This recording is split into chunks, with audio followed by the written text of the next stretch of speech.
나의 사랑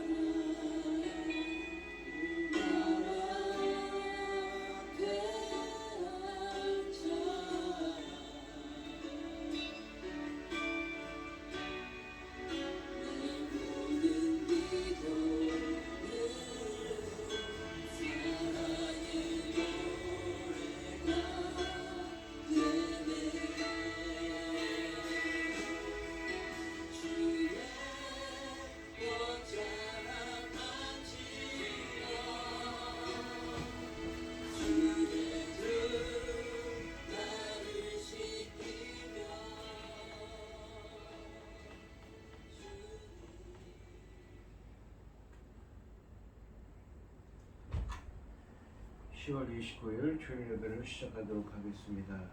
여호와는 나의 목자시니 내게 부족함이 없으리로다.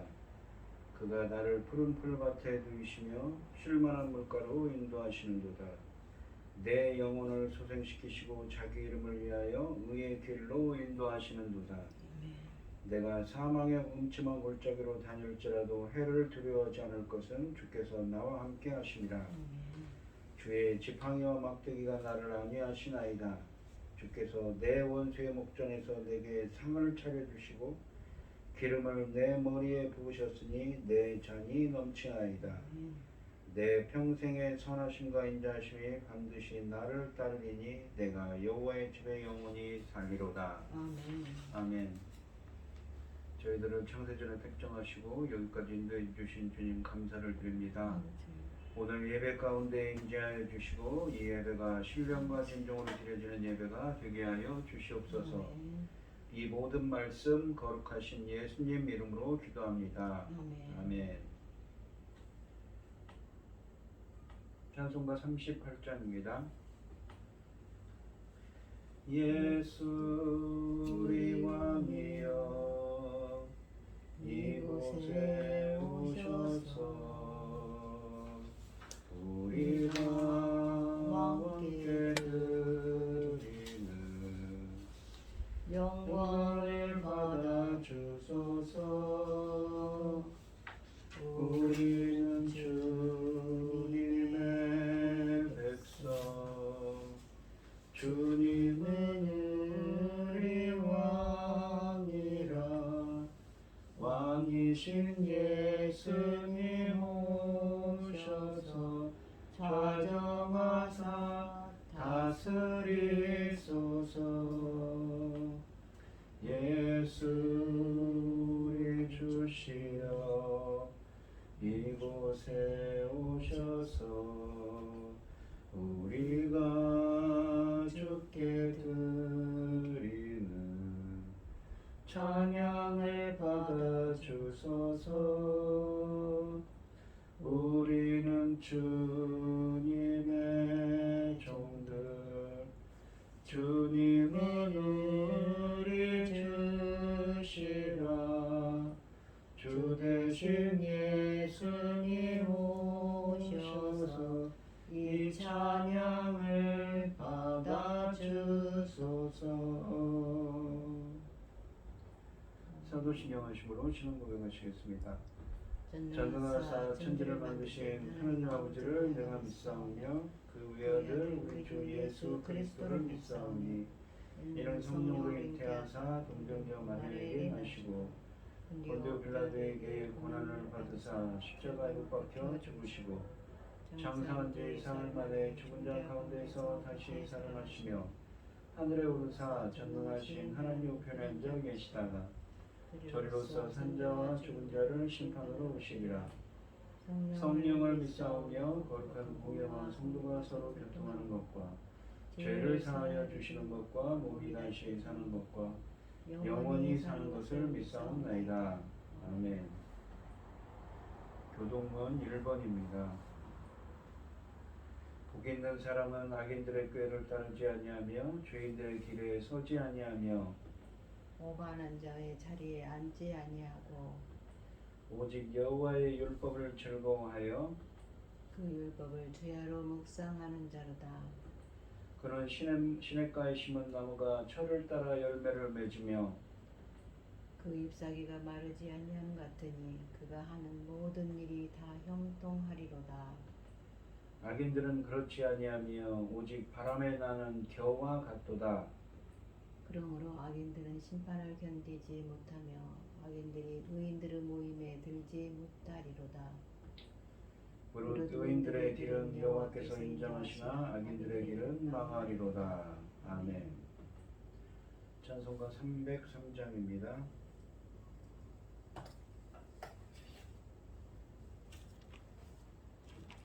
날 위하여 십자가에 중한 고통 받으사 대신 죽은 주 예수의 사랑하신 은혜여 보배로운 피를 흘려 영영 죽을 죄에서 구속함을 받은 우리 어찌 찬양할까.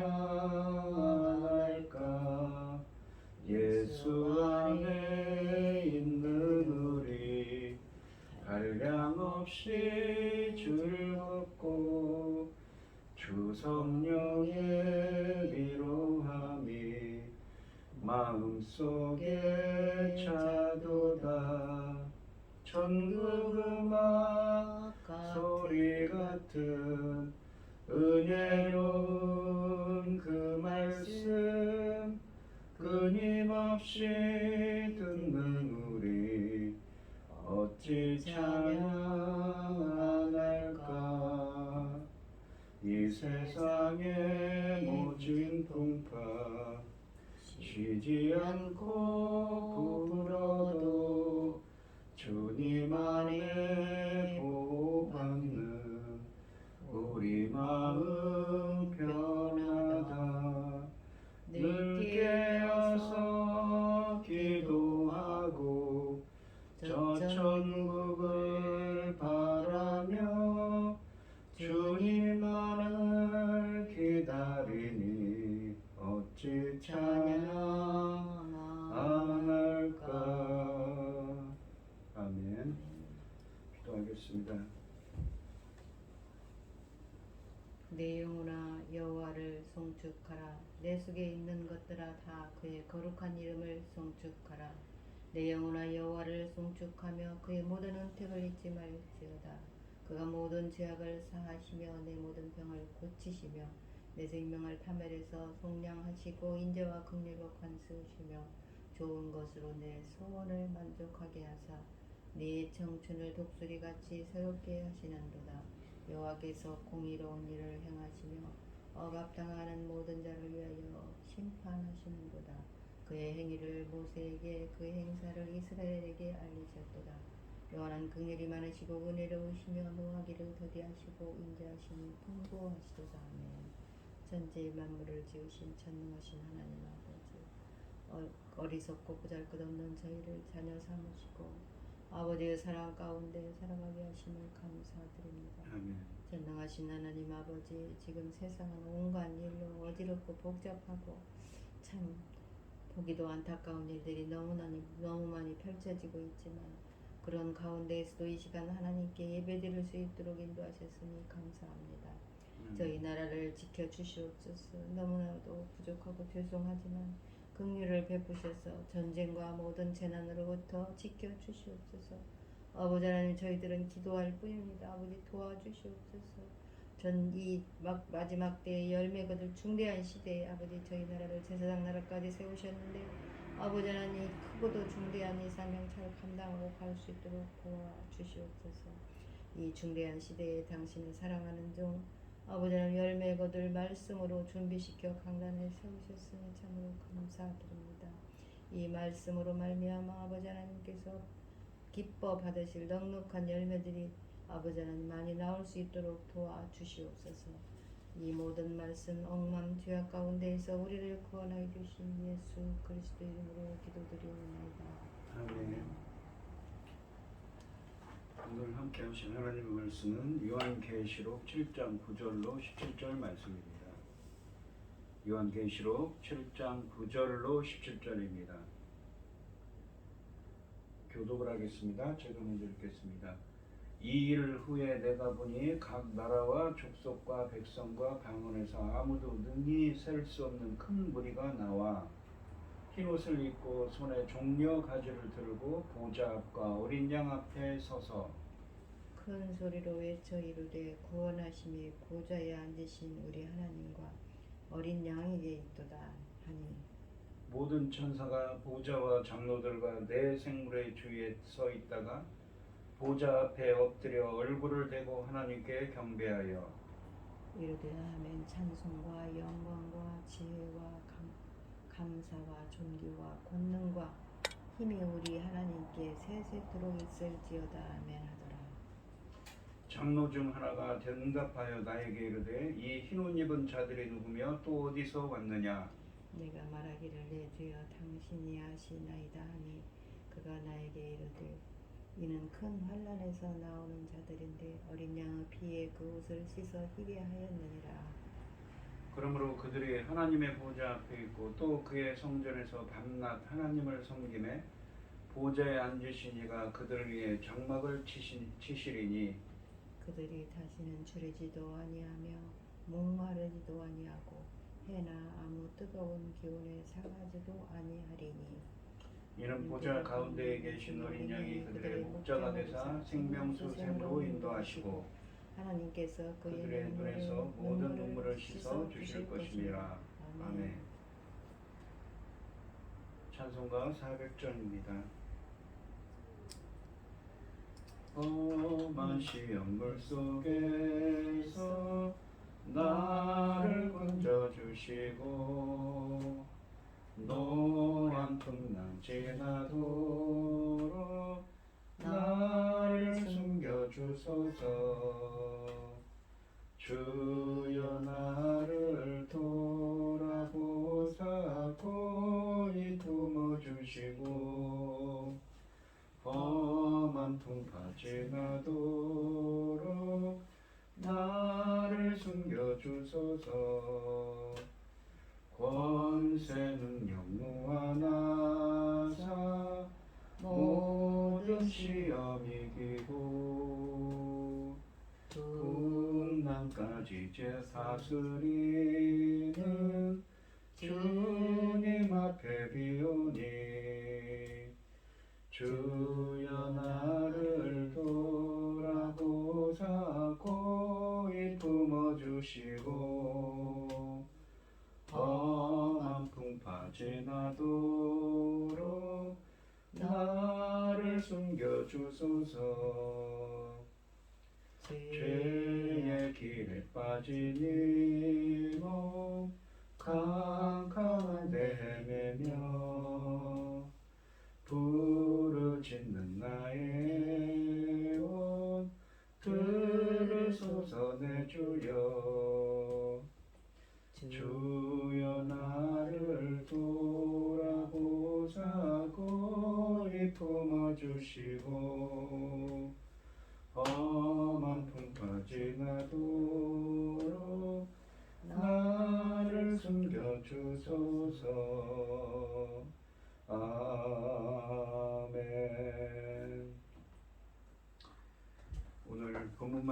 오늘 함께 하실 본문 말씀의 제목은 흰옷 입은 자들입니다. 오늘 본문에 있는 이 본문은 이 요한계시록에서 6번째 인 심판과 7번째 인 심판 사이에 삽입되어 있는 요한계시록 이 7장 말씀입니다. 이 요한계시록 7장은 심판의 와중에 구원받은 성도들이 어떠한 정황 속에 있는지를 요한을 통해 주님이 말씀하고 계십니다. 9절 말씀을 보시면 이 일 후에 내가 보니 각 나라와 족속과 백성과 방언에서 아무도 능히 셀 수 없는 큰 무리가 나와 흰옷을 입고 손에 종려 가지를 들고 보좌 앞과 어린 양 앞에 서서라고 되어 있습니다. 요한이 본 것은 능히 셀 수 없는 큰 무리입니다. 이 능히 셀 수 없는 큰 무리가 누구냐에 대해서도 논란이 있지만 우리는 이들을 이 7장 1절부터 8절 말씀해 보시면 14만 4천과 동일한 무리로 보아야 합니다. 이 7장 9절에 나오는 집단이 7장 4절부터 8절에 있는 용사들과 동일한 집단이라는 것은 이 7장 9절에 있는 무리가 군대로 번역될 수 있다는 점과 9절 말씀에 있는 흰옷과 종려나무 가지가 군대의 승리와 연결된다는 점에서도 유추할 수가 있습니다. 또한 9절에서 이 일 후에 내가 보니라고 해서 환상이 바뀌었음을 주목해야 합니다. 하나님은 요한계시록에서 동일한 내용을 환상을 바꿔가면서 어떻게 이렇게도 보여주시고 저렇게도 보여주고 계신 것이지요. 그리고 아무도 능히 셀 수 없는 큰 물이라는 표현의 이러한 구약적인 배경은 하나님이 아브라함에게 자손에 관하여 약속하신 내용과 관련이 있습니다. 이 내용을 담고 있는 구약 본문은 이 창세기 13장 16절 말씀을 잠깐 보시면 내가 내 자손의 땅에 티끌 같게 하리니 사람이 땅의 티끌을 능히 셀 수 있을 텐데 내 자손도 세리라 라고 하셨고, 또한 창세기 15장 5절에 보시면 그를 이끌고 밖으로 나가 이르시되 하늘을 우러러 별을 셀 수 있나 보라. 또 그에게 이르시되 내 자손이 이와 같으리라 라고 하셨습니다. 하나님은 아브라함에게 자손을 약속하시면서 땅의 티끌처럼 하늘의 별처럼 그리고 바닷가의 모래처럼 주겠다고 하십니다. 이러한 표현의 공통점은 셀 수 없다는 것입니다. 구약 성경에서 아브라함의 자손으로서 하나님의 백성을 셀 수 없는 공동체로 특징짓고 있음을 알 수 있습니다. 이러한 특징을 7장 9절에 아무도 능히 셀 수 없는 큰 물이라는 문구가 공유하고 있는 것이지요. 또한 바울은 갈라디아서에서 믿음으로 말미암아 의롭게 된 자들을 진정한 아브라함의 자손이라고 또한 규정합니다. 갈라디아서 3장 7절로 9절 그리고 29절 말씀해 보시면 그런즉 믿음으로 말미암은 자들은 아브라함의 자손인 줄 알지어다. 또 하나님이 이방을 믿음으로 말미암아 의로 정하실 것을 성경에 미리 알고 먼저 아브라함에게 복음을 전하되 모든 이방인이 너로 말미암아 복을 받으리라 하였느니라 라고 하셨고, 29절에 보시면 그러므로 믿음으로 말미암은 자는 믿음이 있는 아브라함과 함께 복을 받느니라 라고 하셨습니다. 이 갈라디아서 본문들은 구약에서 아브라함에게 하신 자손에 관한 하나님의 약속의 말씀을 신약적인 관점에서 어떻게 해석해야 하는지 잘 보여줍니다. 곧 더 이상 혈통적으로 아브라함의 피를 이어받은 자들이 아니라 그리스도를 믿음으로 말미암는 의롭다 칭함받는 자들이 아브라함의 자손이며 아브라함의 유업을 상속할 자들입니다. 그렇다면 요한계시록 7장 9절에 아무도 능히 셀 수 없는 한 큰 무리는 이 7장 1절부터 8절에 있는 인치심을 받은 영적인 이스라엘 12지파를 이루는 아브라함의 영적 자손이자 하나님 나라의 상속자를 의미한다고 볼 수 있는 것이죠. 능히 셀 수 없는 큰 무리는 여기서 하나님이 아브라함에게 하신 약속, 곧 모든 민족이 그로 말미암아 복을 받을 것이라고 하신 약속이 성취된 것이지요. 그러니까 창세기나 아브라함에게 하신 이 창세기 12장부터 나오는 그러한 약속들이 성취되는 것입니다. 또한 본문 9절의 흰옷이라는 표현은 이 예복이라는 스톨레라는 예복이를 뜻하는 말과 루이코스, 빛나는 눈부신을 의미하는 루이코스라는 말의 합성어입니다. 요한계시록 19장 8절과 14절에서는 빛나고 깨끗한 세마포라고 언급하고 있습니다. 요한계시록 19장은 어린 양의 혼인잔치를 의미합니다. 즉 신랑을 위해 잘 준비된 신부의 이미지를 의미합니다. 옳은 행실이라고 19장에 나와 있는 이 성도들의 옳은 행실이다라는 말은 디카이오모라고 해서 디카이오, 의롭게 되었다는 말의 명사형입니다. 본문에 이 흰옷 입은 자들도 그런 사람들인 것이지요.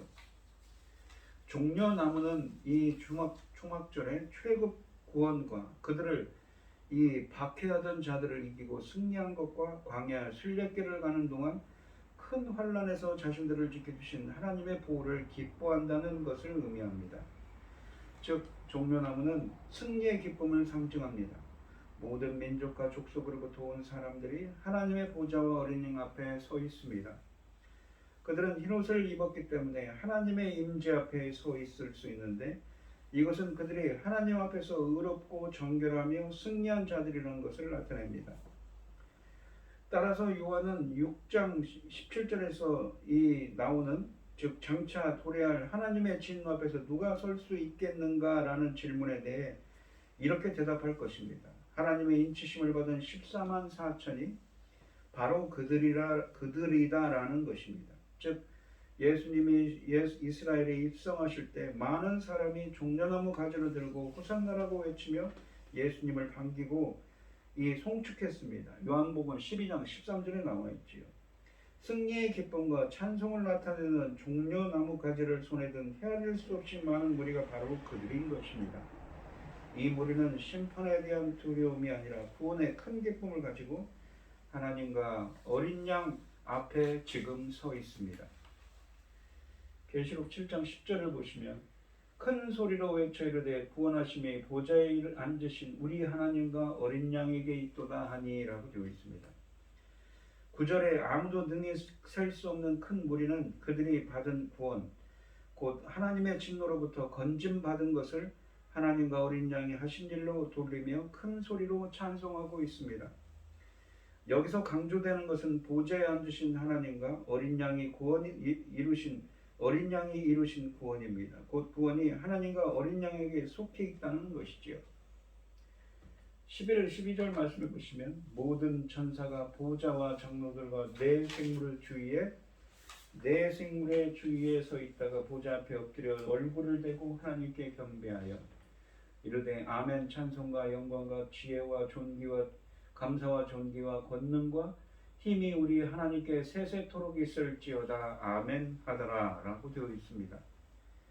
11, 12절은 이 천사들의 찬양으로서 앞서 소개된 큰 무리의 찬양에 대하여 천사가 화답하는 형식으로 전개되고 있습니다. 보좌를 둘러싸고 있던 천사들은 하나님이 모든 민족과 족속에 속한 사람들을 구원하신 일로 인해 하나님을 찬송합니다. 여기서 천사들과 장로들과 네 생물이 함께 언급했는데 이 네 생물은 그룹 혹은 스랍을 의미합니다. 하나님이 행하신 위대한 일은 천사들에게 경외심을 불러일으키고 그로 인해 천사들은 엎드려서 얼굴을 대고 하나님께 경배하고 있습니다.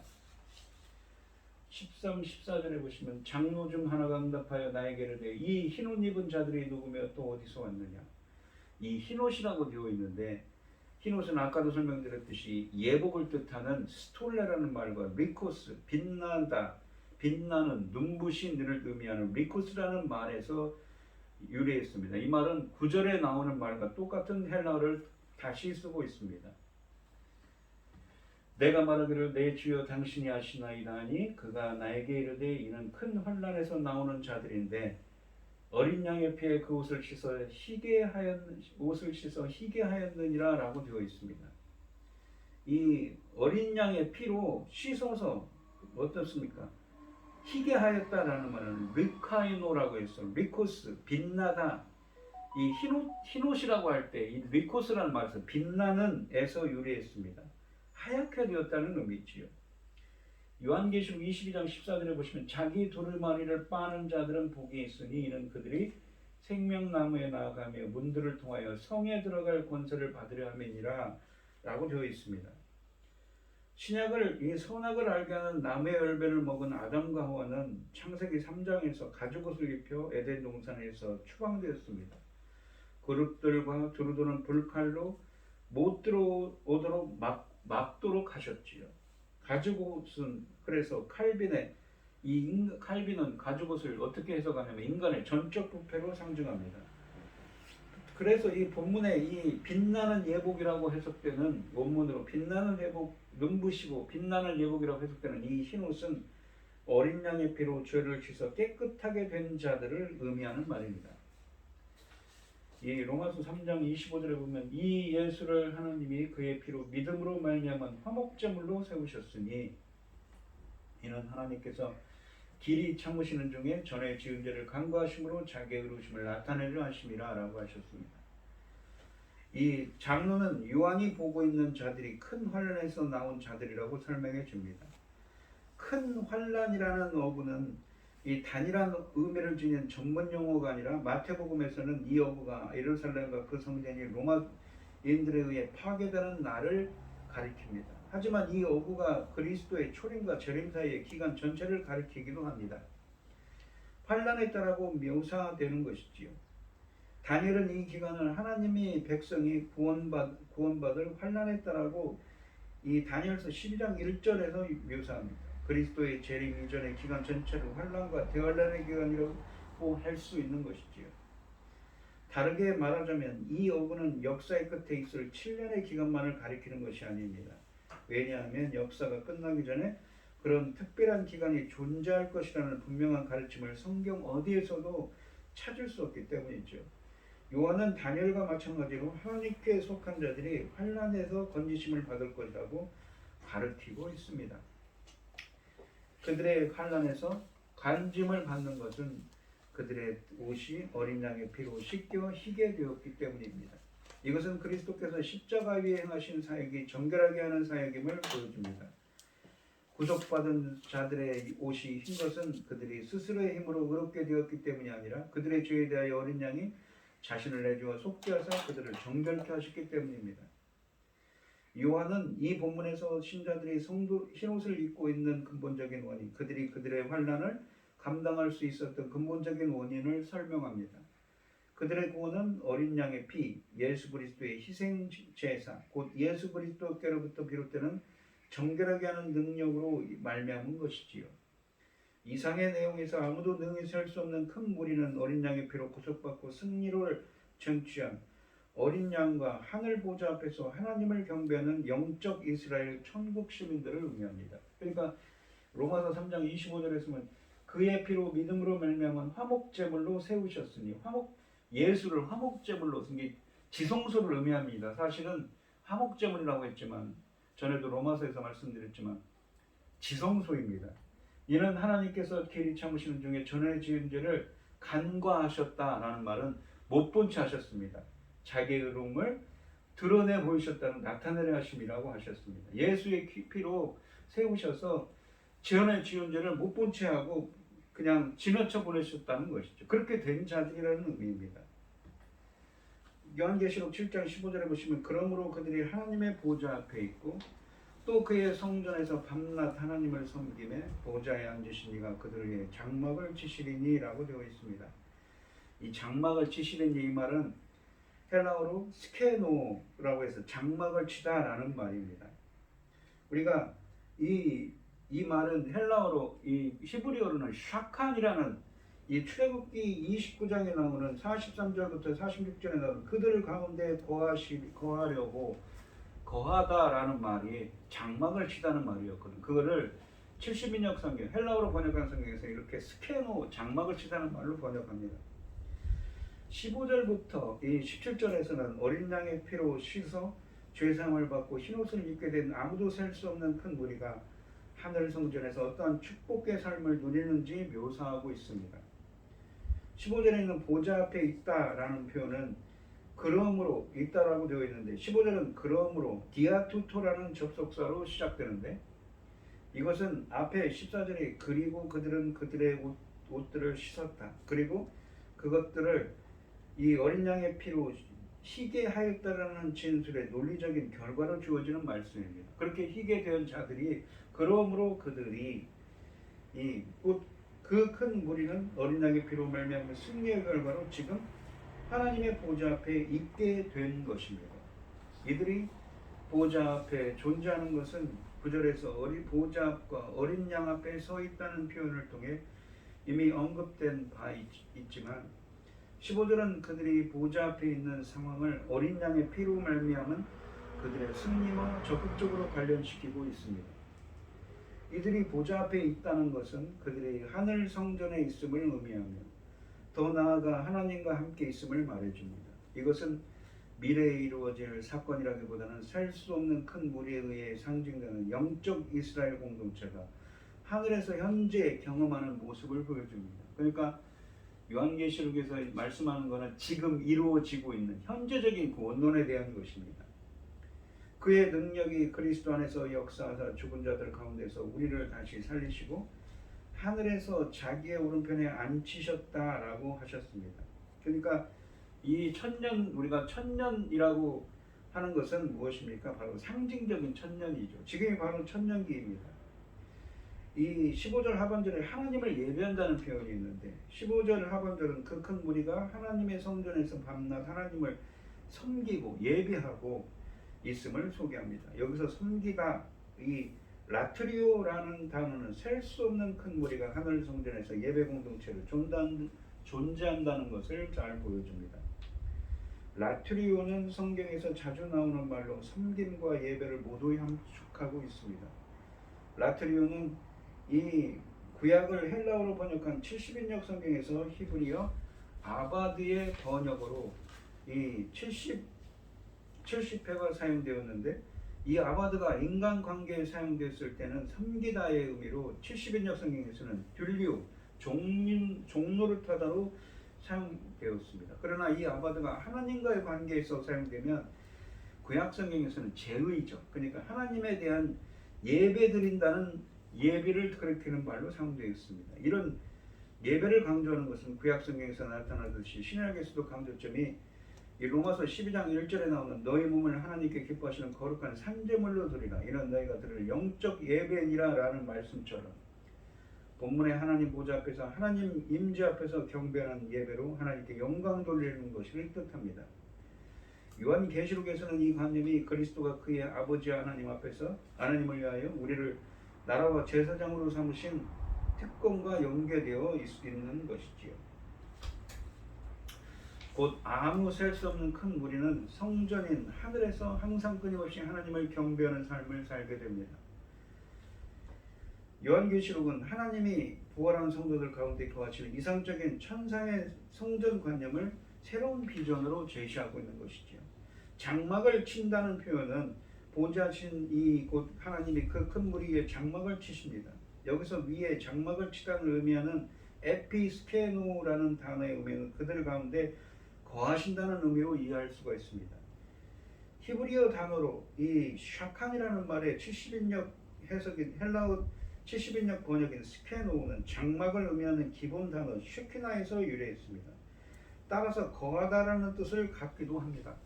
장막은 천막이었고 출애굽기 25장 8절에서 하나님은 내가 그들 중에 거할 성소를 그들의 나를 위하여 짓되라고 말씀하셨습니다. 하나님이 자기 백성 가운데 거하신다는 이 관념은 쉐키나라는 이게 그러니까 성막, 천막의 개념의 기초가 됩니다. 장막을 치다, 스케노라는 표현은 출애굽 모티브를 근원으로 합니다. 먼저 이 표현은 광야에서의 성막, 불기둥 가운데 불기둥과 구름기둥, 그리고 쉐키나 영광에 대한 기억을 소환합니다. 더 나아가서 장막을 펼치는 사건은 하나님이 그분의 백성 가운데 초소를 두실 것이라고 말하는 구약의 약속이 성취된 것이라고 할 수가 있습니다. 특별히 에스겔서 37장 27절에 이 표현이 나오는데 내 초소가 그들의 가운데 있을 것이다 라는 문구는 카타스케노시스라는 표현을 씁니다. 요한계시록 본문에 장막을 든다는 스케노라는 단어와 동일한 어근을 갖고 있습니다. 에스겔서 37장 27절은 바벨론 포로 해방 후에 이루어질 상황에 대한 약속을 소개하는 본문에 들어있습니다. 바벨론 포로 해방은 출애굽 사건의 모델을 따르고 있다는 점에서 제2의 출애굽, 새로운 출애굽입니다. 따라서 이 에스겔서 37장 27절에 나오는 주어진 약속의 성취를 보여주는 이 요한계시록 본문은 새 출애굽의 관점, 그리고 영적인 출애굽의 관점의 성취라고 할 수 있는 것이지요. 이 요한복음 1장 14절도 이 요한계시록 본문과 동일하게 장막을 펼치라는 스케노라는 단어를 사용하여 구약의 약속에 대한 종말론적인 성취의 또 다른 경우를 우리에게 보여주고 있는 것입니다. 그러니까 이 장막을 친다는 것은 새로운 출애굽으로서 영적인 출애굽, 이 영적인 출애굽에 대한 이야기를 하고 있는 것입니다. 이러한 과정의 결과가 바로 15절 이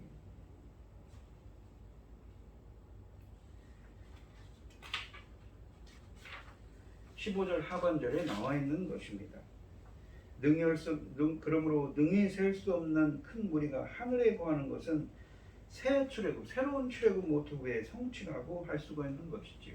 그러니까 성경에 나오는 이 구약에 나오는 이 에스겔서나 이사야서에 나오는 이 무엇입니까? 이스라엘 백성들이 어디 바벨론에 끌려갔다가 70년 후에 돌아온다는 그런 모티브도 새로운 출애굽의 모티브이죠.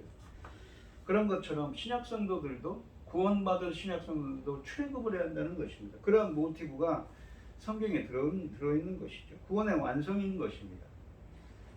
이 로마서 15장 16절에 보면 이 은혜는 곧 나로 이방인을 위하여 그리스도 예수의 일꾼이 되어 하나님의 복음의 제사장 직분을 하게 하사 이방인을 제물로 드리는 것이 성령 안에서 거룩하게 되어 받으실 만하게 하려 하심이라 라고 하셨습니다. 이 하나님의 은혜가 바울에게 주어진 목적을 말합니다. 첫째 목적은 바울이 이방인을 그리스도의 일꾼이 되는 것이라고 하고 있는 것입니다. 제사장 직분을 한다는 것은 원어로는 하나의 동사로 되어 있습니다. 제사장이라는 단어에서 온 동사인데 제사장으로 섬긴다는 말입니다. 바울은 자신의 복음 전파 활동을 구약의 제사장 직무의 연장선상에서 가져온 것입니다. 그러니까 이 바울의 사역은 복음을 전해서 이방인이 성령의 역사로 말미암아 회심하여 하나님께 헌신케 함으로써 이방인과 하나님을 화목케 하는 것을 구약의 제사장 직무에 빗대어 비유하고 있는 것이지요.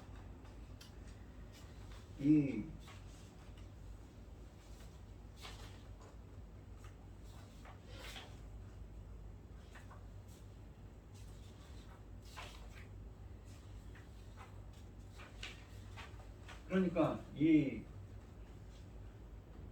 요한계시록 이 7장에서 나오는 요한계시록에 나오는 이 사람들은 어떤 사람들이냐면 예수 그리스도의 피로 이 무엇입니까? 구원받은 자들인데 그들은 하늘 성전에서 예배하며 주님과 함께 주님의 처소에서 함께합니다. 이것은 출애굽 모태에서에 나오는 새로운 출애굽의 완성이지요. 라고 할 수가 있는 것입니다. 이 16절 말씀을 보시면 그들이 다시는 졸이지도 아니하고 목마르지도 아니하고 해나 아무 뜨거운 기운에 상하지도 아니하리니 라고 되어 있습니다. 이어지는 16절과 17절에서 이 출애굽 모티브가 어떻게 지속되는지를 살펴볼 필요가 있습니다. 16절에서 그들의 굶주리지 않는 모습을 보게 됩니다. 구약 배경에서는 새로운 출애굽 모티브 이사야서의 49장 10절을 배경으로 합니다. 그들이 굶주리거나 목마르지 아니할 것이다. 아니할 것이며 더위와 볕이 그들을 상하지 아니하리니 이는 그들을 긍휼히 여기는 이가 그들을 이끌되 샘물 근원으로 인도할 것임이라 라고 이사야서 49장 10절에 나옵니다. 이 본문은 이스라엘 백성이 바벨론 포로 생활을 마치고 귀환할 것을 약속하는 문맥에 들어 있습니다. 곧 49장 9절에 잡혀있는 자와 흑암은 포로 상태를 나타내는 것이고 거기로부터 나오게 되는 새로운 출애굽에 대한 이야기를 하는 것이죠. 이런 언어 조합은 이사야서가 바벨론 포로 귀환 사건을 역사적인 출애굽의 이 언어로 접근하고 있음을 알려줍니다. 이런 접근이 가능한 이유는 바벨론 포로 해방 사건과 역사적 출애굽이 동일하게 하나님의 구원 사건이라는 점에서 평행관계에 있습니다. 이 평행관계에 의해서 바벨론 포로 귀환 사건을 새 출애굽이라고 부르는 것입니다. 그래서 이 굶주리거나 목마르지 아니한다라는 것은 생물을 근원으로 인도한다는 같은 표현들은 모두 출애굽의 광야 여행의 정황을 생생하게 반영하고 있습니다. 그런 광야 여행의 정황은 역사적인 출애굽 사건에서 이스라엘이 이미 경험한 바 있습니다. 이제 하나님의 심판으로 바벨론으로 옮겨갈 이스라엘 백성은 다시 하나님의 긍휼을 힘입어 그 바벨론으로부터 회복되어 가나안 땅으로 오게 될 것입니다. 그러므로 바벨론 포로 귀환은 이스라엘을 비롯한 모든 선지자들에게 있어 하나님의 구속을 체험하는 종말론적인 사건이었던 것이죠. 따라서 이러한 바벨론 포로 귀환 사건을 새 출애굽이라고 칭하고 있습니다.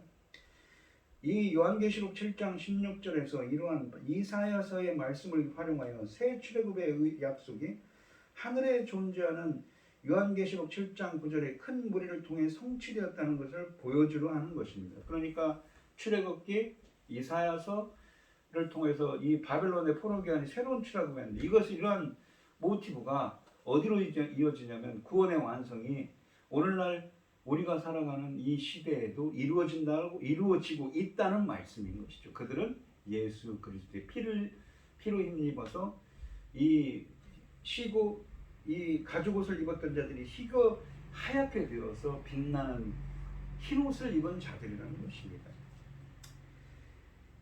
이사야서 등에서 말하는 새 출애굽의 진정한 성취를 하늘에 거하는 아무도 셀 수 없는 큰 무리의 존재에서 발견하게 됩니다. 그러므로 지금 하늘에 거하는 큰 무리는 바로 이사야서 등에서 말하는 새 출애굽의 성취를 현재 체험하고 있는 공동체라고 할 수 있는 것이지요. 17절 말씀해 보시면 이는 보좌 가운데 계신 어린 양이 그들의 목자가 되사 생명수 샘으로 인도하시고 하나님께서 그들의 눈에서 모든 눈물을 씻어주실 것이니라 라고 하셨습니다. 이 목자가 된다는 표현은 포이마이노라고 해서 우리가 이 양을 치다, 통치하다, 돌보다라는 말입니다.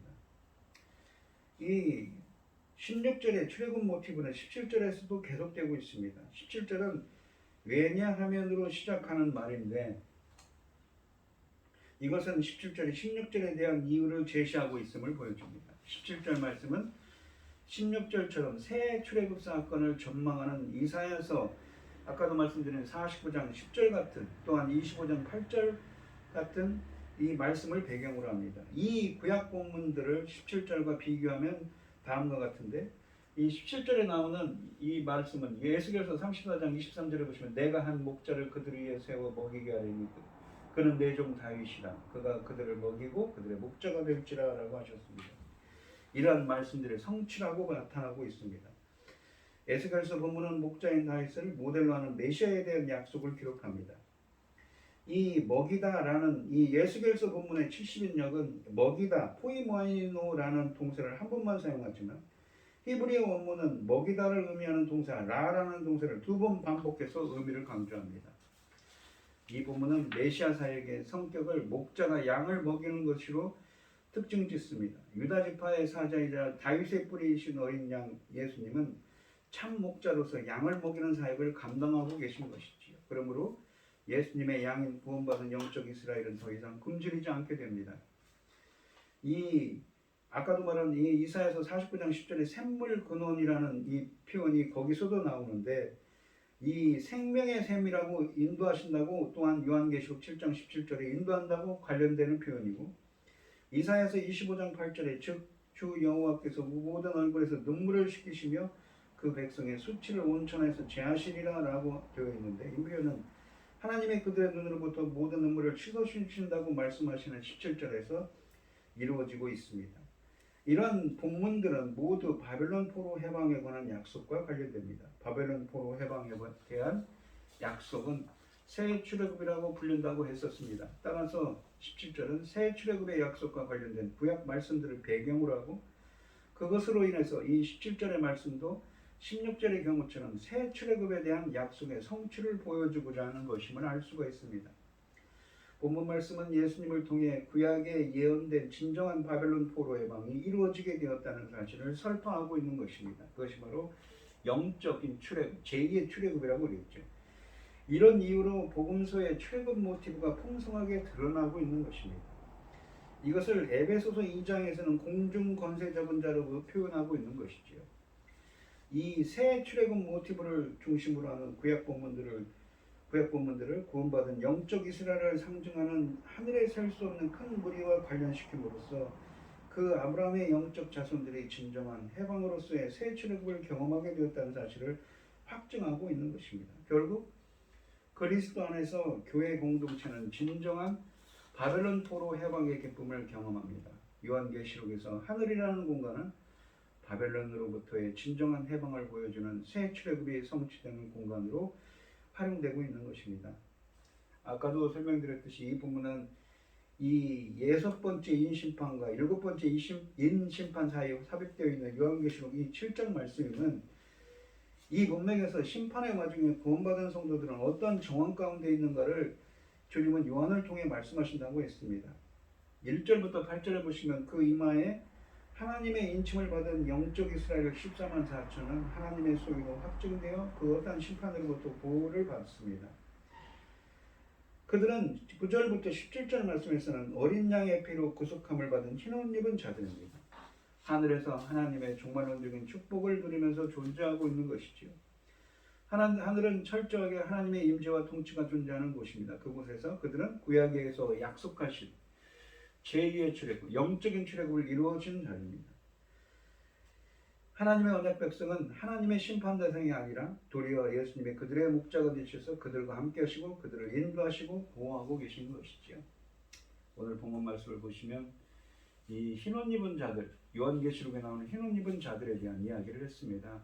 우리 인간은 가죽 옷을 입고 원래 전적 부패자들이라고 칼빈은 설명한다고 그랬지요. 창세기 3장에서 말입니다. 그러던 자들이 예수 그리스도의 피로 씻어서 정결하게 되고 빛나는 흰옷을 입은 자들입니다. 그들은 구약 성경에 나오는 우리가 나오는 새로운 출애굽, 그러니까 이 바벨론 포로 해방을 경험한 제2의 출애굽을 이룬 영적인 출애굽을 이룬 구약에 약속된 영적 출애굽을 입어서 주님과 함께 거하는 스케노 장막을 치신 그 주님과 함께 거하는 자들입니다. 우리 성도님들도 이 본문 말씀처럼 요한계시록의 말씀처럼 빛나는 깨끗한 옷을 입고 주님이 계신 그곳에서 주님을 예배하며 주님을 섬기는 찬양하는 삶을 살게 되시기를 축원드리겠습니다. 기도하겠습니다. 하나님 아버지, 성경에 나오는 흰옷 입은 자들처럼 저희들도 항상 주님이 거하시는 그곳에서 함께 할 수 있도록 역사하시고 인도하여 주시옵소서. 이 모든 말씀 거룩하신 예수님 이름으로 기도합니다. 아멘. 찬송가 359장입니다. 천성을 향해 가는 성도들아, 갓길의 정예를 두려워하라. 성령이 너를 인도하시리니 왜 지체를 하고 섰느냐. 앞으로 천성을 향해 나가세. 천성문만 바라고 나가세. 모든 천사 너희를 영접하러 문 앞에 기다려서 있네. 너 가는 길을 누가 비웃거든 확실한 증거를 보여주어라. 성령이 감하여 주사 그들도 참기를 찾으리. 앞으로 천성을 향해 나가세.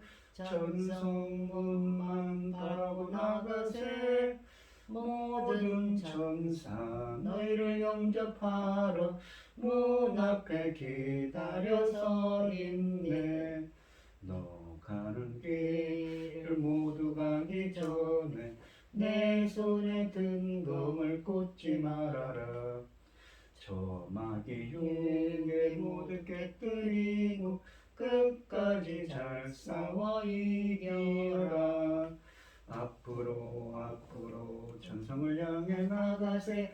천성문만 바라고 나가세. 모든 천사 너희를 영접하러 문 앞에 기다려서 있네. 기도하겠습니다. 우리에게 모든 것을 주신 하나님 감사합니다. 오늘도 거룩한 주실 주님, 오늘도 거룩한 주일 귀한 말씀 주시고 저희들도 흰옷 입은 자들처럼 항상 주님의 보좌 앞에서 주님이 계신 그곳에서 함께하는 삶이 되게 하여 주시옵소서. 하나님의 은혜에 감사드리며 오늘도 귀한 예물을 드리는 손길들이 있습니다. 드려지는 손길마다 기억하여 주시고 주님이 기뻐하시는 일을 행할 수 있도록 인도하여 주시옵소서. 기뻐받아 수명하여 주실 줄 믿사오며 이 모든 말씀 거룩하신 예수님 이름으로 기도드리옵나이다. 아멘. 찬송가 5장을 하시고 축도하심으로 오늘 예배를 마치겠습니다. 이 천지가 만물들아 복 주시는 주 여호와 전능성부 성자 성령 찬송하고 찬송하세. 아멘. 이제 이제는 주 예수 그리스도의 은혜와 하나님의 극진하신 사랑과 성령의 교통하심이 주님이 계신 그 곳에서 주님께 예배하며 주님과 함께하기를 소원하는 성도들 머리머리 위에 이제로부터 영원히 함께 있을지어다. 아멘. 아멘.